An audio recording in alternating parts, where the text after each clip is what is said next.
सहकार विषयासंदर्भात यापूर्वी केंद्र शासनाशी संबंध येत नव्हता। सर्व अडीअडचणी संदर्भात आम्ही राज्य शासनाशी संपर्कात असायचो। मात्र सन 2018 पासून केंद्राशी संबंधात आहोत। दररोज चांगले निर्णय होत आहेत। सहकार क्षेत्राला केंद्र शासनाचे मोठे पाठबळ आहे। नवनवीन ठिकाणी नागरी सहकारी बँकांची स्थापना व्हावी याकरता केंद्र शासन प्रयत्नशील असून सहकार्य देखील करत असल्याचं मत राज्याचे सहकार आयुक्त व निबंधक दीपक तावरे यांनी व्यक्त केले। पुणे नागरी सहकारी बँक असोसिएशन लिमिटेड पुणेच्या वतीनं आंतरराष्ट्रीय सहकार वर्षानिमित्त सहकारी बँकांसाठी कृत्रिम बुद्धिमत्ता एक गेम चेंजर या विषयावर राज्यस्तरीय परिषदेचं आयोजन हॉटेल शेल्टन ग्रँड येथे करण्यात आलं होतं। यावेळी महाराष्ट्र राज्य हाऊसिंग सोसायटी फेडरेशन लिमिटेडचे अध्यक्ष सुहास पटवर्धन, पुणे नागरी सहकारी बँक्स असोसिएशनचे अध्यक्ष ॲडव्होकेट सुभाष मोहिते, संचालक निलेश डमडरे, रमेश वाणी, बाळकृष्ण उंदरे, मंगला भोजने, डॉक्टर प्रिया महिंद्रे, मुख्य कार्यकारी अधिकारी चंद्रकांत शेवाळे आदी उपस्थित होते। परिषदेचे उद्घाटन सहकार व तंत्रज्ञान रूपी रोपाला पाणी घालून करण्यात आले।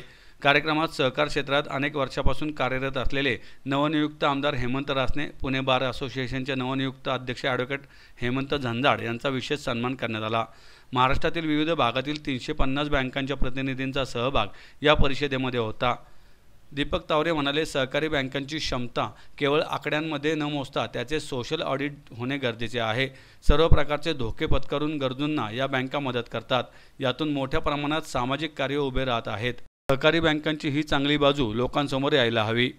हेमंत रासने म्हणाले, बँकिंग क्षेत्रातील अडचणी आपल्याला माहीत आहेत। केंद्र सरकारला सहकार ही चळवळ वाढवायची आहे, त्यामुळे सहकार खात्याची निर्मिती करण्यात आली। सर्वसामान्यांना बँकिंग खुले करणारे हे क्षेत्र असल्याने केंद्राचे सहकाराकडे विशेष लक्ष असल्याचं त्यांनी सांगितलं। ॲडव्होकेट सुभाष मोहिते म्हणाले, सहकारात सहकार हा मंत्र जपण्याचा आपण प्रयत्न करीत आहोत। बँकिंगमध्ये सर्वत्र डिजिटलायझेशन सुरू आहे। यामध्ये आता AIचे नवे पर्व सुरू होत आहेत। त्यात आपण मागे राहता कामा नये। पूर्वी बँकेत येऊन प्रत्यक्ष काम चालवत होते, मात्र आता ग्राहकांचे बँकेत येण्याचे प्रमाण कमी झाले आहे।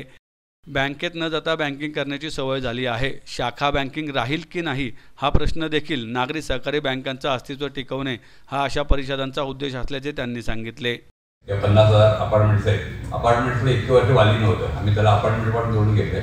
मी महाराष्ट्राचा पण अध्यक्ष आहे आणि महाराष्ट्रात 1,25,000 कोऑपरेटिव्ह हाऊसिंग सोसायटी आणि 2 लाख अपार्टमेंट्स आहेत। महाराष्ट्राला पण आपण अपार्टमेंट्सला जोडून घेतले आणि एक मोठी चळवळ आपण या निमित्ताने चालू केली।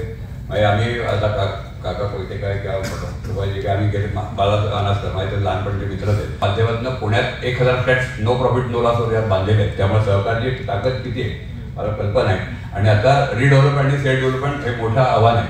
आम्ही सेल्फ डेव्हलपमेंटचं आर्टिफिशियल इंटेलिजन्स ऑलरेडी भारतातलं पहिलं ॲप आम्ही विकसित केलेलं आहे। ऑनलाईन पोर्टल, ग्रीव्हन्स पोर्टल हे केलेलं आहे। 2025 हे आंतरराष्ट्रीय सहकार वर्ष आहे। त्याच्या निमित्तानं अनेक गोष्टी आपल्याला संधी मिळाली।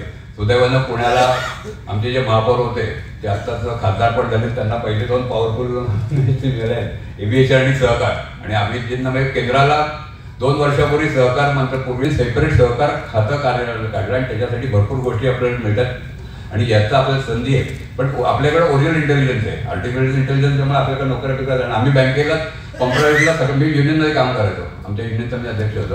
गंगा साहेब त्यांना माहिती आहे, त्यांचा भाऊ पण आमचा लीडर होता। तर हे आम्हाला वाटतं तर कॉम्प्युटराईजमध्ये नोकऱ्या जातात कारण आपण सगळ्यांनीच काम केलं। पण याच्यानंतर आता 20,000 लोक जाणार, 2 लाख जाणार असं आहे। पण याचा व्यवस्थित वापर केला तर आपल्याकडे ओरिजिनल इंटेलिजन्स आहे, आपण भरपूर गोष्टी करू शकतो। आम्ही एक सहकार मित्र सगळ्यात आता माझे मित्र मोहिते साहेब एक विषय बोलले, तो विषय 2 मिनिटं बोलूनच मी माझे संभाषण संपवणार आहे की आता RBIचं जे कामकाजाची पद्धत आहे त्यातनं त्यांना सहकार नको आहे का असं वाटतंय, परंतु केंद्र सरकारची जी पद्धत आहे त्यांना सहकार हा वाढवायचा आहे। कारण यावेळेस 75 वर्षात पहिल्यांदाच केंद्रात सुद्धा हे सहकाराला किती महत्व आहे। त्यामुळे सहकार खात्याची निर्मिती केली गेली आणि अमित शहा सारखे सिनियर मिनिस्टर त्यांच्याकडे त्याचं कॅबिनेट ठेवलं।